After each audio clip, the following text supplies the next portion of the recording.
Apakah kalau menurut Pak Ugro lihat kasus Tom Lembong ini yang dia lakukan kejaksaan menahan dulu, menangkap dulu, baru kemudian dia carikan alat buktinya? Kelihatannya seperti itu karena di media muncul kan seorang jaksa muda bidang pidana khusus mengatakan tidak perlu ada aliran dana dulu. Ya, kita perlu debat sama jaksa yang berani nggak terbuka diundang di podcastnya Pak Bram Samad ini, nanti debat sama kita kan gitu nih. Jangan sendirian di ruangan jawabnya di media kan. Ya ada tanya ada jawab, nanti nggak selesai nanti.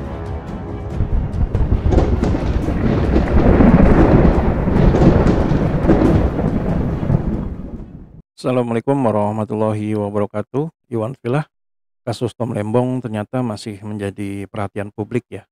Tidak hanya hal inilah menjadi pembicaraan pada channel Abraham Samad Speak Up.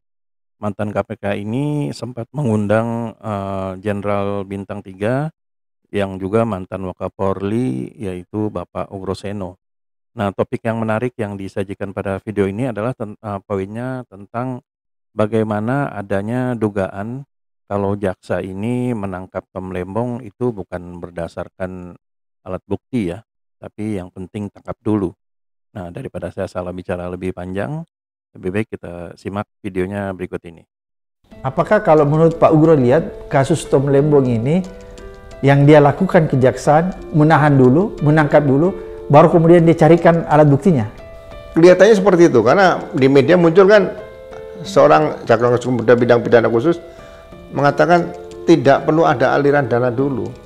Nah, terus ngapain harus ada kerugian keuangan negara? Mengartikan itu masa harus dengan jawaban tidak perlu ada aliran dana dulu. Emang tidak pidana korupsi itu tidak perlu ada aliran dana, tapi ada aliran kerugian negara, tapi bukan keuangan negara. Kerugian negara misalnya dengan kebijakan menteri, apakah kebijakan menteri itu mengakibatkan kerugian negara? Kan tidak ada. Suatu proses pengadaan impor gula rafinasi itu pasti presiden juga tahu, Menko Equin juga pasti tahu, Bulog juga pasti tahu. Kemudian Bea Cukai juga pasti tahu kapan kapal dengan gula mau datang, kan pasti tahu di situ. Nah, ini kan nggak mungkin hanya satu Tom Lembong saja yang dijadikan tersangka di situ. Kenapa Bea Cukai berikan kemudahan tersangka? Menko Equin kenapa berikan kemudahan tersangka? Berapa tersangka di situ? Saya juga pernah dengan kawan saya minta diantar ketemu sama Menteri Perdagangan Pak Enggar Tiasto. Saya anti impor gini-gini. Minggu depan, bulan depan ternyata impor masuk. Nah, gitu. Kita seneng kan, wah menterinya bagus nih. Ternyata masuk juga gitu loh. Padahal awal dibilang saya nggak impor. Nggak ada. Jadi ya itu karena kebutuhan, tapi jangan sampai over impor, akhirnya benar-benar gula di Indonesia petani tebu jadi rugi seperti itu. Ya karena saya lihat asumsi kejaksaan ini, kenapa dia sampai katakan bahwa nggak perlu ada aliran dana, ya. Karena dia mengasumsikan bahwa mengakibatkan kerugian negara dari kebijakan yang dikeluarkan Tom Lembong, berdasarkan kewenangan dan kekuasaannya. Itu kan yang dia maksud, sehingga masuk dalam pasal 2 dan pasal 3. Kalau menurut Pak Ugro tidak tepat unsur itu ya, yang disampaikan oleh kejaksaan. Kita perlu debat sama jaksa yang berani nggak terbuka diundang di podcastnya Pak Bram Samad ini, nanti debat sama kita kan gitu nih. Jangan sendirian di ruangan jawabnya di media kan.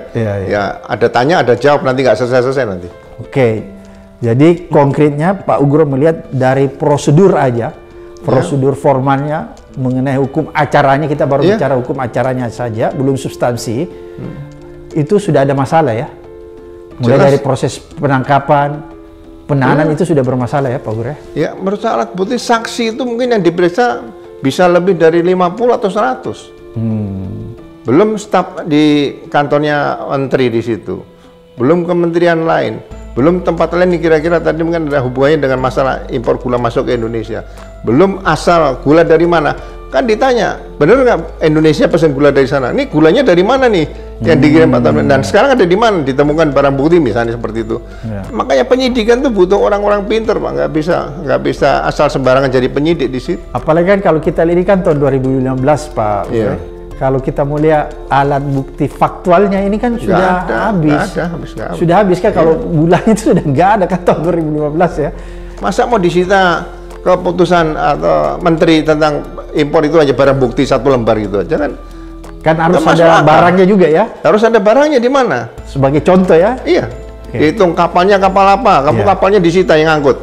Kalau itu sebagai aksi kejahatan, sama dengan kapal ngangkut narkoba itu kapalnya disita dulu kan gitu. Gulanya juga, gulanya ya. Iya, ada gulanya berapa? Pada saat gula masuk itu harusnya jaksa bertindak.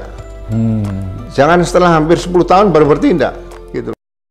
Ya itulah tadi perdebatan, bukan perdebatan ya, percakapan yang sangat menarik di mana di sini baik Abraham Samad ataupun Pak Ugroseno menganggap bahwa kasus Tom Lembong ini banyak kejanggalan. Bahkan Pak Ugroseno di sini sempat mengatakan dia siap untuk debat secara terbuka kepada tim kejaksaan. Nah, hal ini beliau kemukakan karena memang banyak sekali kejanggalan dan juga pertanyaan di publik dan tentu juga di kepala beliau. Salah satunya adalah kenapa bisa seseorang itu ditahan tanpa adanya alat bukti terlebih dahulu. Dan Pak Ugroseno juga mengatakan bahwa untuk menjadi penyidik bukan hanya sekedar rekomendasi, tapi juga diperlukan kepintaran dan kecerdasan eh, untuk diperlukan agar bisa menjalankan hukum secara tepat.